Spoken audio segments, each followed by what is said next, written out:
Welcome to panel session 2, the cost of undervaluation, media rights, revenue sharing, and the rising value of women's college sports. We're delighted to have this morning as our moderator, Ava Wallace. Ava is a senior writer for The Athletic, which is owned by the New York Times. Wallace joined The Athletic in 2026 as a senior tennis writer. Previously, Wallace served 10 years at The Washington Post, where she covered the NBA, WNBA, women's college basketball, tennis, and the Olympics. To her left is Beth Brooke, director and former global vice chair at EY, also known as Ernst & Young. She serves on numerous boards, including the New York Times, the United States Olympic and Paralympic Committee, the Knight Commission, Project Level, eHealth, and ULSE, among others. A prominent advocate for fairness and equity, she has been named to Forbes' World's 100 Most Powerful Women list 11 times.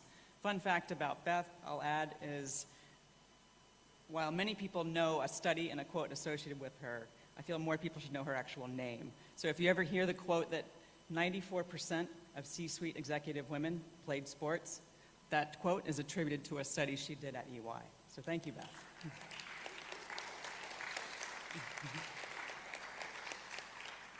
To her left is John Cosner, president of Cosner Media. Cosner is an internet pioneer and a 5-decade veteran of sports media. Today, he is an investor and advisor in sports tech startups and president of Cosner Media, a digital media and sports consultancy. To his left is Shirin Malkani, co-founder of Verily Advisors. She leverages over 25 years' experience as a senior executive and attorney to advise tech, media, and sports businesses. Prior to her current consultancy practice, she was co-chair of the sports group at Perkins Coie, and also chief commercial officer of Buzzer Media and senior vice president of global media distribution at the National Basketball Association. To her left is Carol Stiff, president of Stiff Sports Media Consulting. Carol's a trailblazer in sports media, is credited with the massive expansion of women's basketball coverage, most notably the televised NCAA tournament and the launch of the WNBA. She was also responsible for the programming of all 21 NCAA championships while at ESPN. Now please welcome our moderator, Ava Wallace. Yes. Hi everyone, thank you so much. I feel kind of bad we're following that group of inspiring and extremely eloquent group of student athletes, and I'm here breaking Beth's numbers in her studies. Some of us who played sports as youths just grew up to write about sports and not be in the executive office, so here I am anyways. I wanted to start with Carol, actually, if I could, who has such a deep knowledge and history of women's sports. Since we only have an hour, would you mind giving us the abridged history of women's sports on TV, please, Carol? Sure, thank you. Thank you, Drake Group, for inviting all of us to be here, and I really thought that last panel was so damn powerful, and those student athletes were amazing. So thank you for educating me on the struggles that they're having and shouldn't be having. But okay, let's talk history here. I'm going to say 2 words before I get into it. I'm going to say 2 words that matter even to today, and the 2 words are exposure matters. Exposure matters with women's sports. So I was a basketball coach at Brown University and RPI before going to ESPN in 1990, and all I knew how to do was turn the TV on and off. So I worked my way into the programming department, where I was responsible for a lot of the growth that you're seeing today for women's basketball and the WNBA. So back in 1996, ESPN took control as the exclusive home for the NCAA women's basketball tournament. The year before, in 1995, there were 7 games on national TV. 7. 4 were the regional finals on ESPN, and then the final 3 games were on CBS.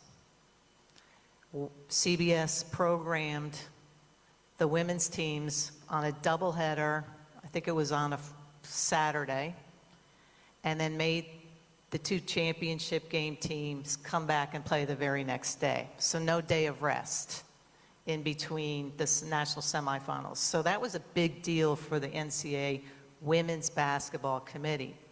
So ESPN put in a bid to take over the women's basketball tournament, along with a number of other NCAA championships, softball, wrestling, men's baseball, women's baseball, so women's softball.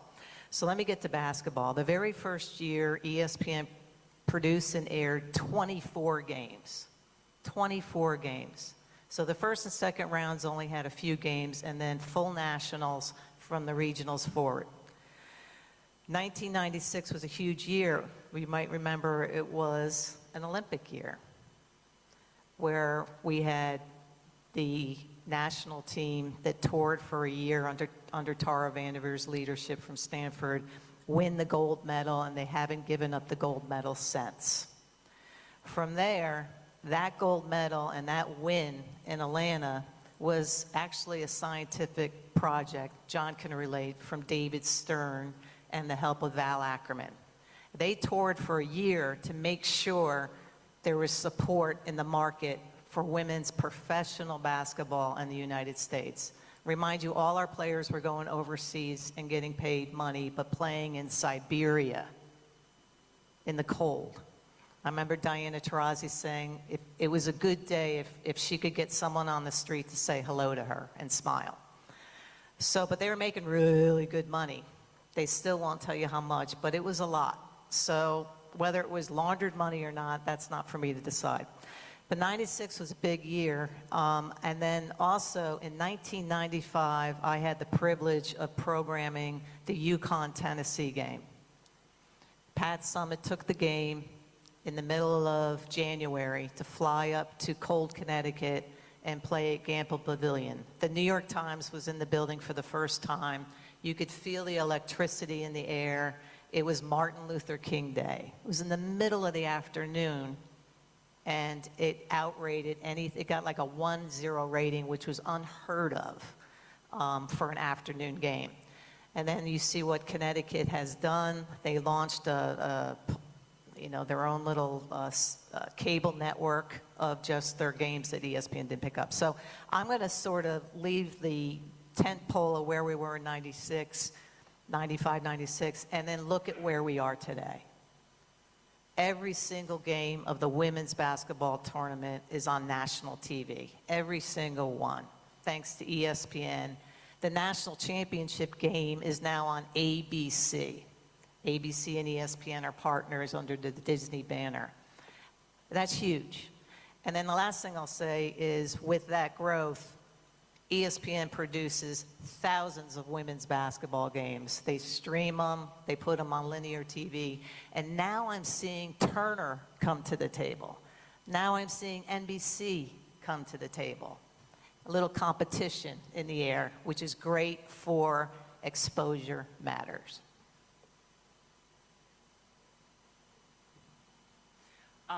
If anyone's wondering why we're having a panel on media rights valuation and how important they are to revenue overall, to even the lives of the student athletes that we just heard from, I did want to back up after Carol gave us that nice history. Deloitte published a study earlier this month that predicted that women's elite sports are going to reach up to $3 billion in revenue in 2026. So depending on which study you're reading, there are different kind of numbers from different companies, but McKinsey also published a study on this in October. It's estimated that broadcast revenue is going to make up between 20 and 25% of that revenue for women's sports. So those are kind of the stakes that we're talking about in terms of the progress that we've made with getting women's sports more exposure, more games on TV. That has real monetary value, and there's still a huge monetization gap despite how much progress has been made. So speaking of ESPN and monetization and deals, if you guys don't know, in 2024, the NCAA inked an 8-year deal worth $920 million for 40 championships, including Women's March Madness. Within that deal, the Women's March Madness tournament was valued at $65 million. John, you co-authored a report in 2021 that valued the Women's Division I basketball championship somewhere between 80 million and 112, I think it was. So what went wrong? So So first of all, good morning, everybody. Thank you for having us. If you guys remember, in 2021, Sedona Prince from the University of Oregon had a TikTok showing the workout room for the NCAA Women's Basketball Championship, which looked like a collection of yoga mats, and contrasted it to the Olympic weight room that the men had. This caused such a stir that the NCAA commissioned Roberta Kaplan's law firm to do a gender equity study. Roberta Kaplan, among other things, argued the single-sex case in front of the Supreme Court. My friend Ed Desser and I, Ed is also a former NBA executive, had a chance to write the media portion of the gender equity study, which was to evaluate the media rights of the women's basketball tournament. Carol has taken you through the history on television. At that time, when we were writing this report, the women's basketball tournament was part of a major set of NCAA championships licensed long-term to ESPN for a total value of approximately $34 million a year, okay? At that time, the men's championship was worth $880 million a year. It's now gone up to $1.1 billion a year. So we did our analysis of it, and we concluded that the women's basketball tournament was the second biggest event happening at that time of year behind the men's tournament. It had been increasing in audience every year, and we determined that if you negotiated it on a standalone basis, meaning you're not coupling it with all these other championships, you're just putting out for bid a 3-week women's basketball tournament, that the value of that was between $81 and $112 million a year. And one of the reasons that we got to that conclusion, besides the value of the tournament, was as a 3-week event, multiple media companies and technology companies, we believe, would bid on it. So you would have competitive bidding. If, on the other hand, you continue to package it with these other championships, there was only really one company that really could do that the way you'd want to, and that's ESPN. So you're negotiating with one. The game of chicken that I think took place was this idea that if you didn't have the women's tournament in that package, ESPN wouldn't bid for these other championships. We felt that was a specious argument. You know, Carol's experience, mine, was that all of these other championships are also growing. The women's softball, gymnastics, volleyball, they're all growing. And ESPN actually needed them because they're terrific programming and a differentiator. So we post this report, which included some other elements that we suggested, and we were ridiculed in the industry.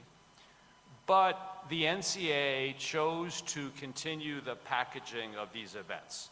In fairness to the NCAA, the revenue that comes from the NCAA is lifeblood money for all these colleges and universities. So we don't take it lightly that they can make big, bold changes easily. But as Ava said, they got to a rate of $115 million a year. They allocated 65 to the women's basketball tournament. The following year, Caitlin Clark, for the second straight year, is in the NCAA finals, and the women's basketball tournament practically doubles the men in terms of audience.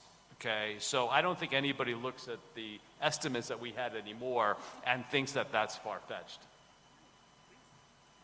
I just want to add something to John's story. So I don't know if it's real well known, but there are performance incentives given out by the NCAA for success in the basketball tournament. Historically, so if you get to the Final Four, if you do well, you get performance incentives at your school. It's only been for the men. Women have never gotten those performance incentives until this year. But so the disparity John describes, this was the first year there was revenue distribution, performance incentives for both men and women.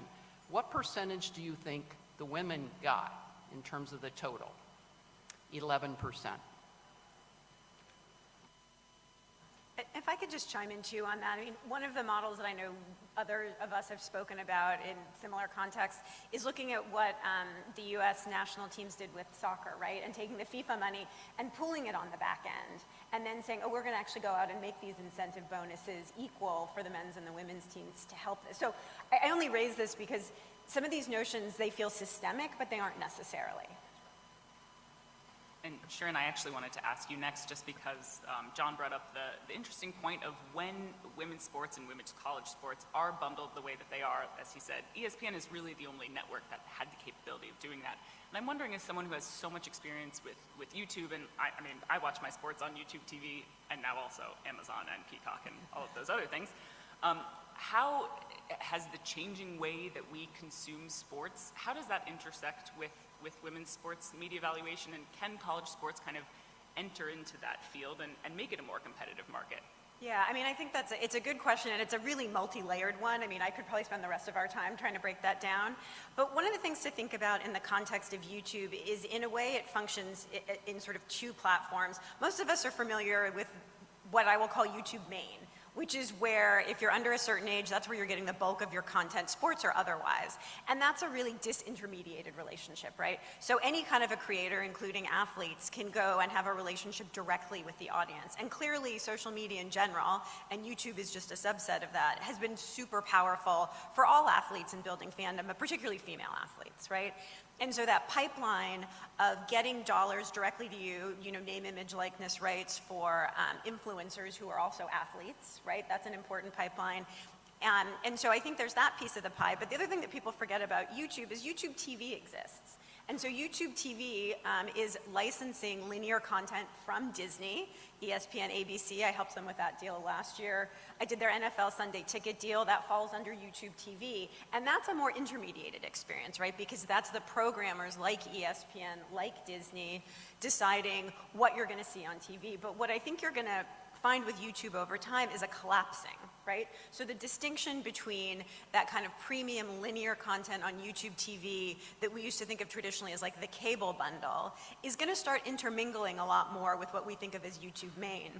And what that does is create a discovery funnel, right? Which I think can be incredibly powerful for all athletes. But again, female athletes have typically, as Carol says, been so underrepresented on the intermediated side of it that this disintermediated side can help bridge that gap. And what I like to see, and I see John's got his finger ready, so he has thoughts here too, is how that funnel is going to grow. And so to your point, I actually think YouTube is a perfect platform for female athletes in a lot of ways, and that's not to say you don't augment it with TikTok and Instagram and all of these other social media platforms to build a fandom, but individual fandom on a disintermediated platform will ultimately translate into dollars for women's sports on an intermediated platform, right? And that's where the really big dollars are. Individual athletes can take great advantage of a social media platform, but conferences and schools, right, out doing those big media deals in what we hope is a more competitive environment, as John said, that's where the dollars can translate. And so what I think is this convergence of intermediate and disintermediate really helps women's sports. I just want to add, there's a fascinating debate in this town about keeping sports on free TV. Okay? And I think the athletes in this room, if you ask them what free TV is, I think they would say to you it's YouTube. They wouldn't say it's their broadcast affiliate. So there's a big disconnect to me going on in how people assess media and what really constitutes, as Carol says, exposure. So, and we will see that play out.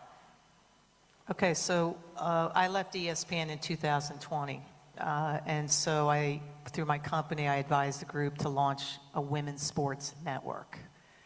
Because of my frustration of not getting great windows for a lot of the sports that I was working on. Oh, by the way, I forgot to mention 30 years ago, in 1996-97, the WNBA was launched, so got to get that in as they start the season. But what really bothers me today is we have this 24-hour all women's sports. We're not the last segment on SportsCenter after talking about the NFL and everything else. And it's called a FAST channel, which stands for Fast Free Advertising Support Television. You can find it on all Samsung TVs. You can find it on Roku. But then all those chiclets of free channels that probably no one in this room goes down to search under Tubi, Freebie, Fubo, name them, that network is there. But the problem with that network is A, discoverability. You probably didn't even know we had a women's sports network. So we need marketing money. And then secondarily, rights. Well, ESPN owns all of the college conference rights, so programming the network. So we find ourselves doing, you know, rugby league, a little bit of that pro women's hockey league. But I really see it as a storytelling network for these player profiles that you see on YouTube. We have a YouTube channel as well. And versus ESPN, if I want to see a field hockey game, I have to pay an additional charge to ESPN Plus. And so they're housing a lot of the programming, the niche, we'll call it, programming for women's sports behind a paywall. And I don't think that's right. And I know the NCAA championships prior to this last negotiation refused to allow ESPN to put any programming on ESPN Plus because they want this to be accessible. Discovery matters. And so free TV that's a scary thought, John. I don't know if you want to add anything to, you know, the fast comment that I made. I don't know if you're a fan. I was going to say I had like 2 questions, and I feel like it could just let you guys go if you wanted to, but I do actually have more questions. Actually, sorry, I was just going to say a quick note about what free TV even means. So John's point, and for those of you who don't know sort of what the word affiliate means, that's what, when I was growing up, there were only 3 channels. There was ABC, CBS, and NBC. Those are affiliates. So in a local market, you were affiliated with a station group. And that was free over-the-air television, which most of us don't even think about anymore, but particularly with the disintegration of the regional sports networks and all the cord cutting, many of you are hearing much more about free over-the-air television because that's where local rights are ending up as well as on streaming platforms. But it's interesting that we think of ESPN as free television because it's not actually free television. I mean, Carol's point about a paywall that exists for the streaming product is absolutely true, but you all have to pay some kind of a pay TV subscription, whether it's YouTube TV or Comcast or DirecTV to get access to the ESPN linear channels. And to John's point about the Sports Broadcasting Act is obviously in 1961, that was about free over-the-air broadcast. And one of the issues is the question of what does it mean to be a broadcaster, right? An ABC affiliate is clearly a broadcaster. Is ESPN a broadcaster? I don't know. I think that's part of what this discussion is going to be about. But just as a footnote, for those of you who maybe aren't as familiar with some of the jargon that we all use all the time. I wanted to ask you about and kind of drill down on this exposure factor also in terms of free TV and who has access to what. And we're also exposed to ESPN now. It does seem like I deserve to have this for free. So the NFL is the most overexposed probably league in our country as we prepare for the draft tonight. It's also gobbling up a bunch of sponsorship dollars, a bunch of media rights dollars. It has a disproportionate piece of the pie. I wonder if you guys see that as something that's damaging to women's sports, or if there's an argument that that's actually for investors, and maybe Beth, you can weigh in on that, or anybody who wants to jump in. If that's a good thing because your dollar goes a lot further and you can pay for a lot more if you know, as Ally Bank, a major sponsor of college women's basketball and pro basketball as well, has kind of proven. How do you guys kind of see that, oh, the NFL is taking up all of the airspace, that's not good for women's sports? How do you view that? I'm going to chime in because I think, Ava, this is a softball for me because I specifically said I have been trying to put a thesis out in the universe that I hope you all will maybe agree and we can actually make a thing, which is, you know, we all know, or many of us know, that the NFL is going to go out early to renew its deals with its partners for the national game packages. And they are undoubtedly going to get a massive increase in rights. You know, they feel undervalued given the deal that was done in 2024 by the NBA. And so they're going to go out and market and get more money. And what we've heard, you know, publicly from all of the programmers who have existing packages today, and you can expect some new bidders like the streamers in the mix as well, is that they absolutely want to pay. They will pay. So Lachlan Murdoch, president of Fox, said, yeah, we're going to sit down and talk to them, but we're going to rebalance our portfolio. So what does it mean to rebalance your rights portfolio? At the end of the day, all of these companies still can only justify spending a certain amount on rights fees in total, right? So if they're reallocating to the NFL, who's going to fall out of the picture here? And my thesis that I hope I can, by saying it enough times, make it a reality is I would argue it's the second and third tier men's sports that are going to lose out here on rights fees. Like, I would not want to be people representing those properties right now out negotiating in the market. But what I would love to be doing is representing women's properties for exactly the reason that Ava said, which is I think dollar for dollar, you will get so much more for your money. We know from these studies, like the one with Allied Bank, that the stickiness of a female sports fan is much greater. They attribute higher confidence in the brands that are advertising in women's sports and the athletes themselves as ambassadors for those brands. So if I'm a broadcaster and I now have fewer dollars to spend on properties other than the NFL, I say we put that money to women's sports. I just would add real quickly that I also think it's a little bit of a phony issue, meaning that sports is so popular and so powerful as a media property. All of you in the room know that your habits of watching entertainment programming have changed. The best programming is now on streaming services. There's very little appointment viewing for entertainment programming, it's just there. Artificial intelligence is going to change that picture radically. There's going to be a ton more user-generated content out there. It's going to be hard to differentiate what's what. That's going to make sports more valuable. So there's a lot of tutting about, well, there's going to be less money for this and less money for that. I actually think that there's going to be more money for sports, and it's going to come from what's traditionally been spent on entertainment, which is a whole different question and challenge for the industry.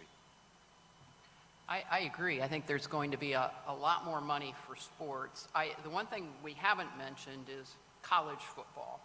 And when I think about the prior panel and listening to each of those athletes, it was money, money, money, money, money, right down the line.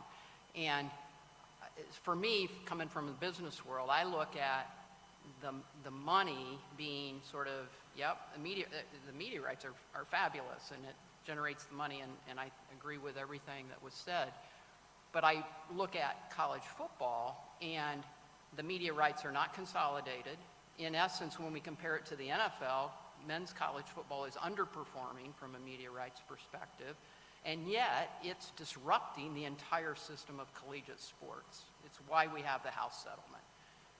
And so every bone in my body wants to solve the problem, which is take college football out of the system and create a different governance structure over it.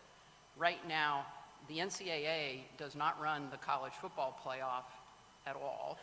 It's subject to, the NCAA is subject to all the litigation resulting from football, but all the revenue generated by the college football playoffs goes to the schools in the FBS. So if we were to create a different governance structure for collegiate football, leave men's and women's basketball and all the other sports in the NCAA, we would start to be able to democratize the NCAA, get back to more equal voting. There would be the schools over on the football side would all be taken care of because of the revenue from the college football playoff, and yet the schools that are on the NCAA side would benefit to the tune of about $60 million, which would help women's sports and the non-revenue sports.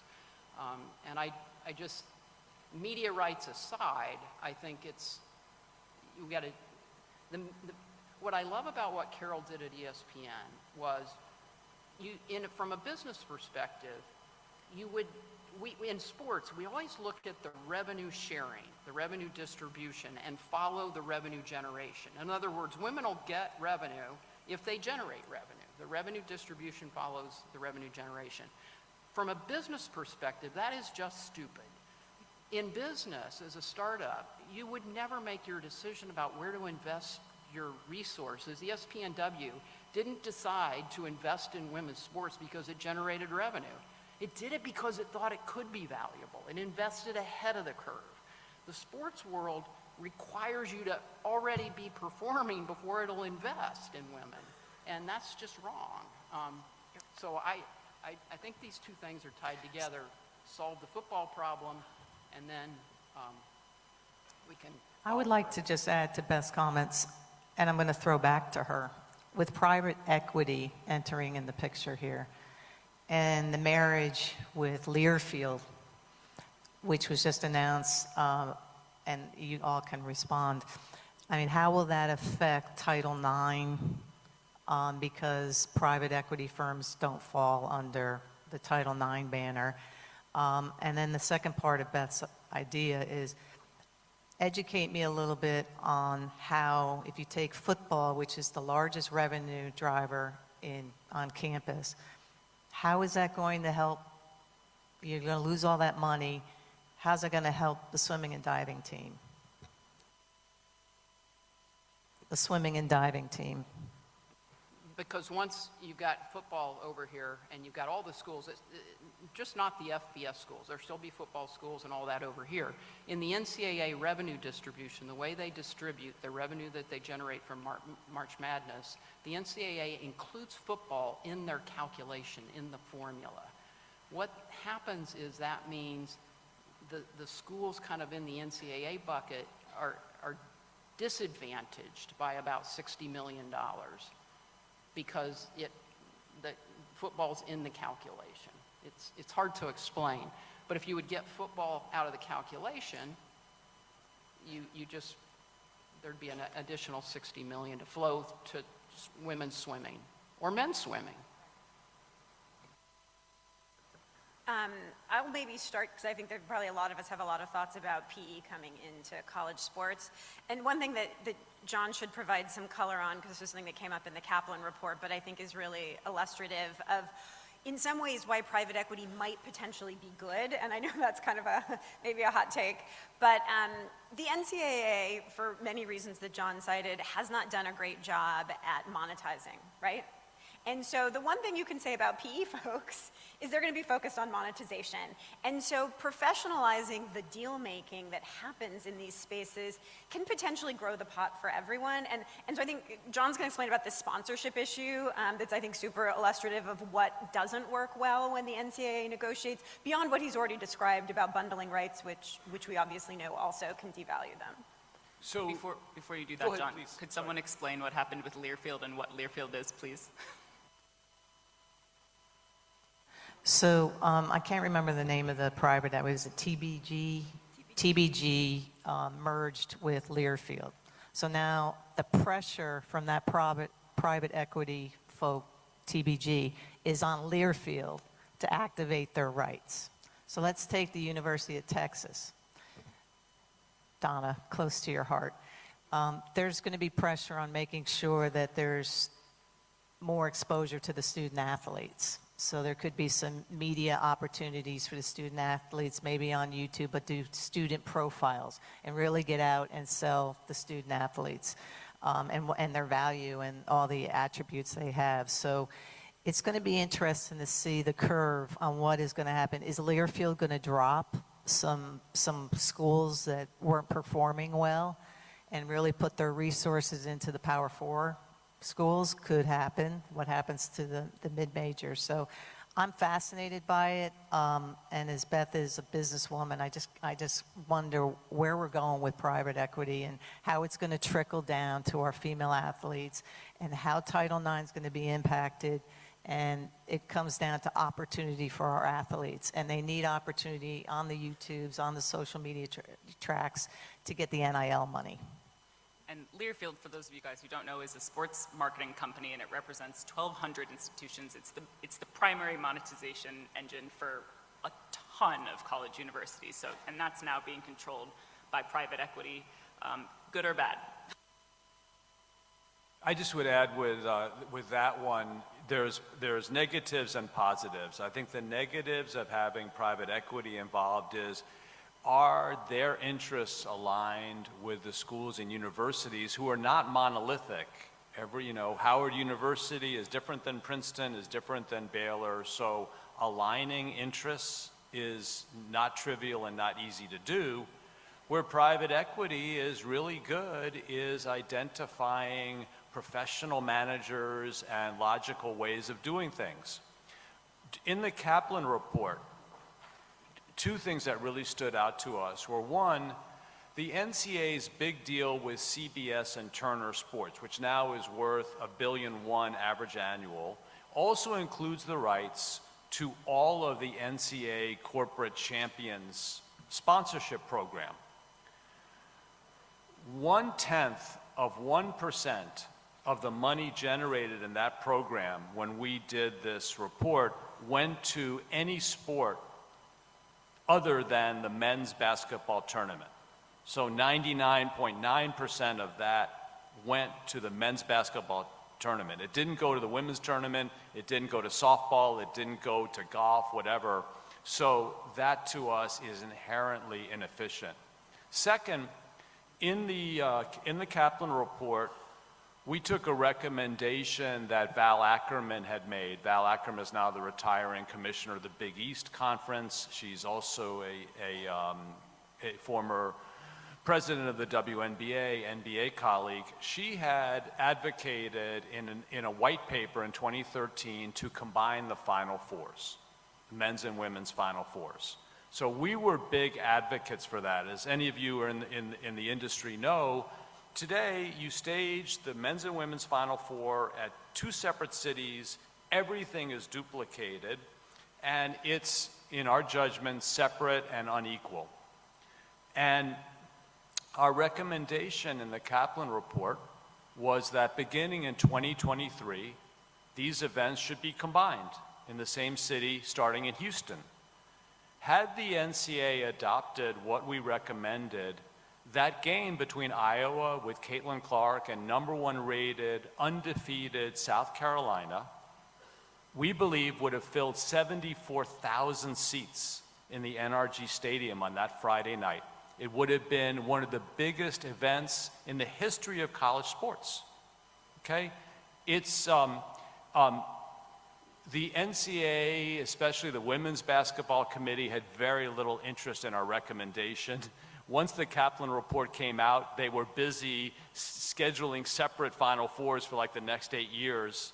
We had a conference call with them, which was like it was like the body language doctor, you know, for an hour of listening, of seeing these administrators literally being forced to be on a video call with us to discuss something that they had no interest in.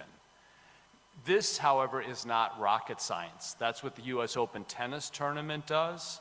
We believe fully that the NCAA will get there at some point, and it will be bigger and better for everybody. And that's the kind of thing, again, that a private equity company would easily see and would help implement. Just a quick footnote on the sponsorship, just so people understand why that system is so broken. So CBS and Turner are selling sponsorships for the women's tournament that is on ESPN. They have no incentive whatsoever. Well, they're actually not selling sponsorships. Right. Well, yeah, exactly. Sorry, my apologies. They're not, and so ESPN is sort of without, right? And that's why 99.9% of the money is going to the men's side, because that's the only thing they're incentivized to do. So what I think you argued, John, and along with Ed and others, is that you should not give all of the rights to Turner and CBS to sell properties that they do not air, right? I think that fundamentally we understand that disconnect and why they're not going to be monetizing those rights. So sorry, I just wanted to make sure that people understood why that's so broken. So I'll add to that. There's 3 tiers for the marketing. There's corporate champions, which is the highest tier. They pay the most money. The Buicks, Capital One, et cetera. And then they have another tier called corporate partners. And there's a slew of them, from Hershey to a car dealer, whatever. But there's a 3rd tier that we've been trying to get across the end line while I was at ESPN, where we would not compete against existing advertisers that are in their portfolio of champions and partners, but we would sell to maybe the softball championship, and the championships that we had could be wrestling or soccer or volleyball, men's and women's volleyball, and we would give a portion of that money that we made back to CBS, I believe, Turner, and John, correct me on this, and it got blocked. It got blocked. We weren't allowed to get this 3rd tier over, which would have helped us sell our championships because we didn't have those rights. So that whole marketing deal, I wish it had gotten ripped apart just so everyone knows, the next deal coming up has been set for the same year that CBS Turner is going to bid for the men's tournament. So that will be very interesting. I know it's 2036 or something like that. But John, did I hit the third tier? Remember the third tier? Yeah, I do, but I felt like it was dead on arrival when we started talking about it. We tried. Every time I had an opportunity, I tried, but. If I could just go back to your question, which is kind of, I think it was kind of, is PE good or bad? And I think, to me, it's all good. It's just you have to respect the fact that different PE firms will have different models of what they value, and that's okay. So, for instance, there's a PE firm that's investing heavily in youth sports. This firm is not driving youth sports to make it inaccessible and costly and just generating elite athletes through its pipeline. Instead, it's democratizing youth sports. It is keeping it low cost, making sure it's extraordinarily accessible at all socioeconomic levels. It is about, they value participation in playing. They value the educational value of sport to you as a human being, whether you're a boy or a girl. That's their model. There's other PE firms doing the exact opposite. It's, pumping money through the youth model to generate elite athletes, highly costly, highly inaccessible. Both are fine. Both will coexist. When I think about the collegiate model, and we heard it on the last panel, universities are going to make similar decisions. Some are going to be Princeton. They're going to say it's going to be the student athlete. It's not going to be the athlete student. And conferences are going to make that decision. These are our values. These are our principles. If you want to play in our system, this is what you come to. Then there will be others that will design it to be the athlete student, and it'll be a completely different experience. I think that's, in this world that we're handed right now, that's okay. And students, as we heard on the last model, will self-select where they go. We're talking a lot about breaking the current system in order to kind of solve all of these endless problems that we have with monetization and media rights in college sports. I wonder what you guys think are effective ways of working within the system that the monetization gap can start to kind of narrow between men's and women's media rights. What are you all make recommendations to media companies and universities and things all the time. What are the things that you'd like to see happen working within what we've got? I would like to see the elimination of the term non-revenue sport and just refer to the sports as Olympic sports. When I hear non-revenue sports, I feel like, okay, there's a lack of imagination, innovation to take advantage of what the men and women are doing in these different sports. Really, it's a tale of two worlds. There's football, there's men's basketball, there's women's basketball, and then there's everything else. But that everything else is huge and growing. It powers our Olympic team. There's a lot of growth that's possible there. Last weekend, the women's gymnastics generated a 1.1 million audience on ABC with no regular season, no promotion. 5 weeks from now in Oklahoma City,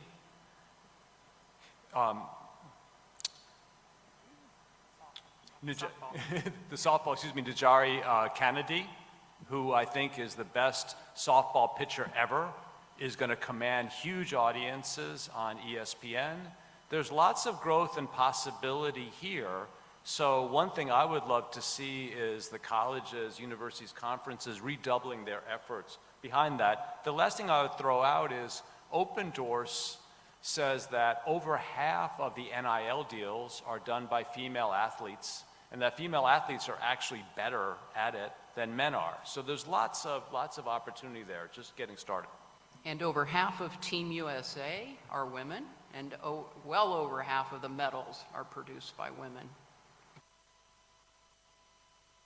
Well, I was just going to say on that point, that's right, everyone's biggest concern about the House settlement, right? Is that sustainable? Will we continue that model? I think Title IX, despite the poor adherence of most colleges and universities to Title IX, we have, despite that, seen right? How well female athletes have done, and the Olympics is the perfect example.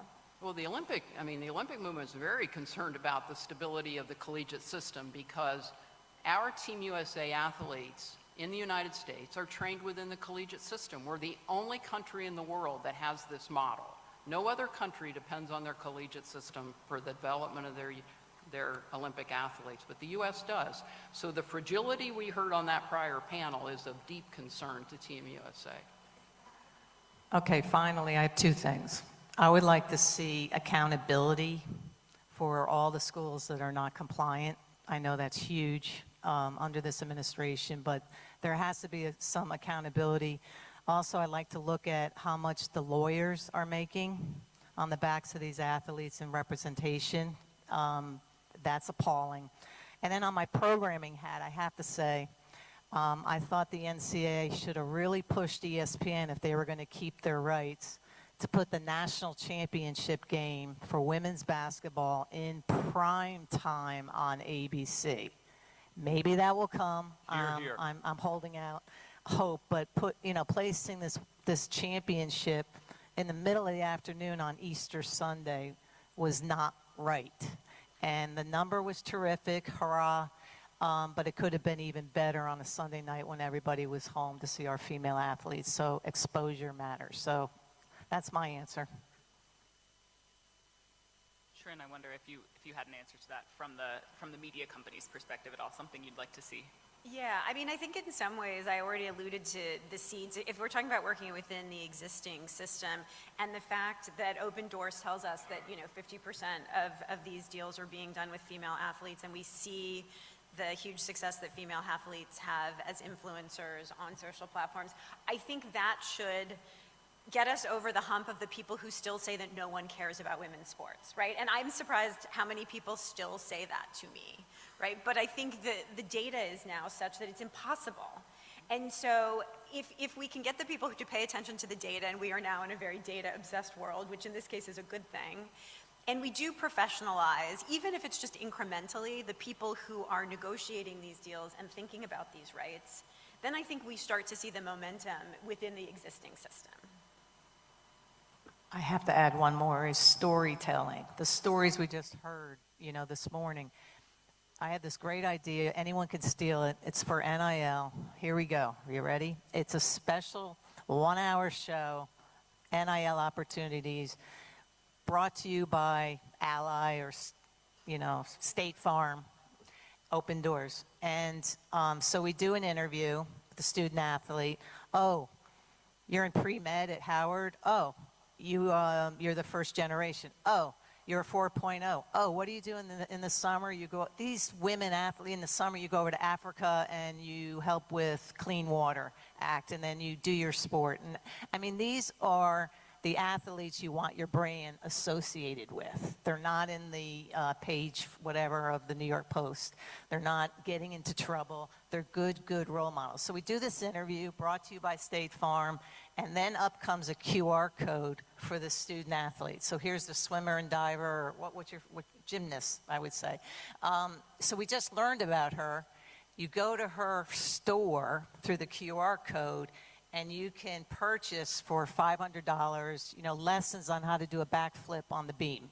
Because my daughter doesn't know how to do it. She's scared to flip. Oh my God, how do I get her over it? Or an autographed sweatshirt that she's willing to do. So there's a menu of items, could be different. Some student athletes are more outgoing than others. They go in there, grab whatever you want for sale in their store, and then money goes back through the fulfillment house, not the station, not the interviewee, goes back, and the student athletes get that money. The last part of this is, and if you want to go to a gymnastics meet at LSU, we're going to have Uber deliver 2 tickets for you and your loved one to go to the game. So those are my ideas. I wish we could do it because it would be great storytelling. You could do preview hour to the fall season, but you get a taste for the student athletes. You get a taste for their story, their struggle, and I think people want to hear that. You see it in the Olympics. They love that storytelling, and that's what's missing. We need to grow that. I will just I will add a footnote to that, which is, I think, what social media is doing. It's filling in the void that, frankly, the big programmers have left in not doing enough shoulder program, particularly for female athletes, right? Not doing the storytelling, other than the Olympics. And, you know, NBC is so good at that, right? They make us care about curling every 4 years, right? Like, that's kind of amazing as Americans. So we know how to do that. But again, this goes back to my point about intermediated and disintermediated. Those are gatekeepers, right? If you're talking about NBC, that's gatekeeping they're doing in who they allow to tell those stories. And Carol obviously is talking about one means of democratization, but that's what social media is. And right, that's why it's become so powerful for athletes, because they control their own stories, right? Which in and of itself is super important. So I think there's so many ways that this vacuum is being filled, but it's largely by social media. This is the method behind the madness, behind that 94% survey. When we looked at the C-suite, the top levels of women in business, and did that survey to figure out who had played sports, and it was 94%. Virtually every woman at the senior levels of business had played sport, and half had played at a university level. The method to the madness behind that was to storytell, like Carol is saying, and to change the way people thought of the value, the educational value of sports to women in particular. Girls drop out, as we all know. They drop out of sports twice the rate as men. There's 1.2 million less opportunities for girls. It was all to change for parents, keep your girl in sports. For employers, it was look around your workforce. You get a bunch of female athletes, and you don't even value them for the leadership potential they have. And it was a value message to sponsors to say, this is really important to your brand. These girls, the women's sports fans attach to a sponsor in a very different way. So it was all to start to storytell and change the narrative. And I think our job is not done. The female athletes, when a resume came into ESPN, and we get a lot, if we see a female athlete, they kind of go to the top. You know why? They have tools in their little hardware toolbox that a lot of their peers don't have in corporate America. Number one, they know how to win. They know how to lose. That's huge. So many people I saw at ESPN, you give them feedback, and they didn't know how to handle it. What do you mean I didn't do the task correctly? What do you mean this? And they know how to budget their time. And I can go on and on and on about the brand and the power of a female athlete, but sometimes the athletes don't even know that they have that upper leverage over a peer going for the same job. When you go in to pitch an idea, frequently it's just the sharing of another idea. So at ESPN, we took Beth's stat and we used that. That was one of 3 points that we made to get more funding for women's sports and coverage of women's sports. The idea that all of the leaders had played women's sports. That is a point, and I haven't met Beth until today, that's a point that resonated with the management of ESPN and the Walt Disney Company. It's the power of one idea. Without that idea, I'm not positive we would have gotten the funding that we got. I'll just put in a footnote that from a hiring perspective, we like all athletes. Female athletes, absolutely, but men's athletes too. You know, I'm one of those people, probably unlike almost everyone in this room, that I did not play any sort of sport as a kid or at a collegiate level. And so I came later in life to really value what folks like you who play sports, whether it's individual or team, bring to the team at work. So I will just say I too am like Carol, that if I see on your resume that you play particularly like say D1 sports, you're going to the top of the pile. I think you're going to be a great colleague. My high school lacrosse career is going back on the resume. Thank you, Shannon. I think something that certainly kind of I absorbed from the first really excellent panel that we had of student athletes, and from you guys too, is it can be a bit discouraging to talk about college sports, and certainly women's college sports, and that valuation gap these days. I wonder if you guys could give me a little hope, or maybe explain to me why, given that we have seen progress, and even if it's not equitable progress, or it's not anywhere near where it needs to be, do you guys have faith that the structure will be changed, or that we can work within this structure to kind of close that gap, to raise up women's college sports more. I wonder just how you're looking at the future. I believe in the power of sports, and I think this is a moment when we just need more and better leadership. And life is a struggle. It's hard, you know, but sports teaches us so many things. Its power in media is unquestioned. So it's like we're bending to that reality. I hope we get to it sooner than later. It's going to take some courage and fortitude. But to our private equity point, it's also good business. So that's one of the reasons that I'm optimistic this is all going to happen and happen better. I might be a wee bit more sanguine.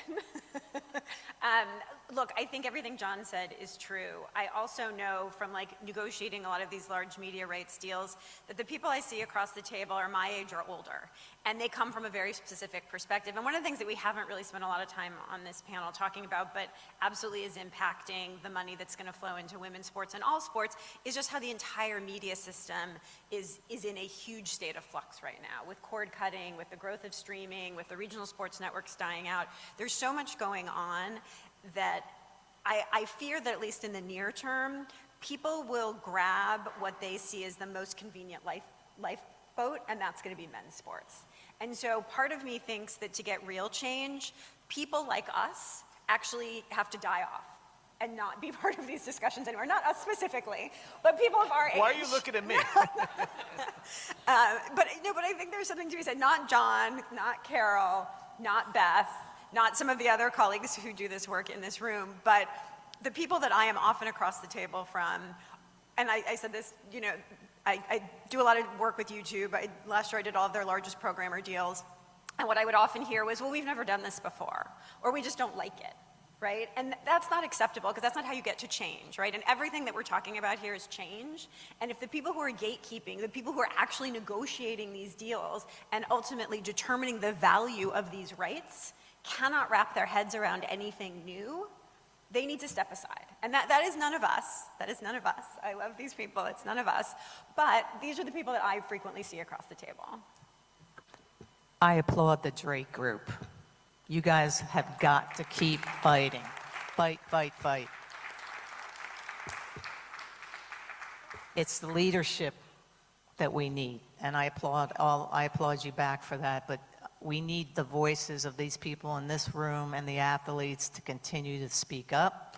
Let's get some special programming on the Good Morning America platform and some of the news platforms and expose what's going on. I want to second that.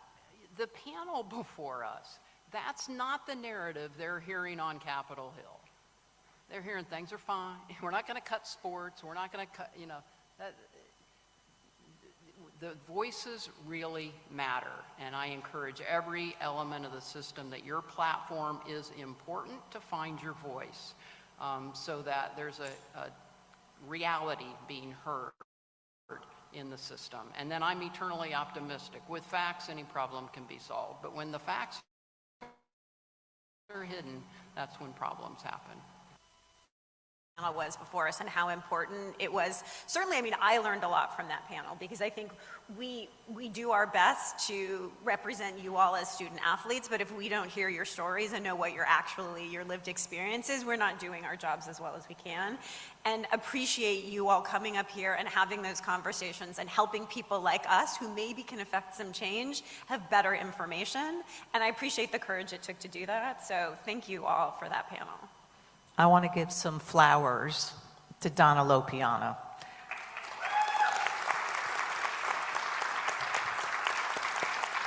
Donna, how many days in the year are you up on the Hill?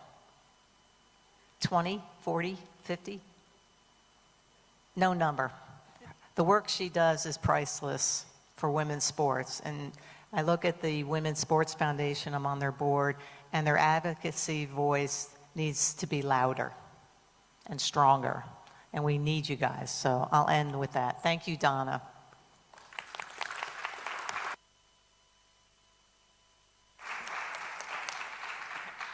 And And I'll just end with thanking you all so much for your insight and your expertise. This was really, really fascinating, especially as we've said, especially to come after hearing from the student athletes, and hopefully we're able to incorporate their experiences with the head honchos working with the big dollars upstairs. Yeah, thank you so much, guys, and thank you again to the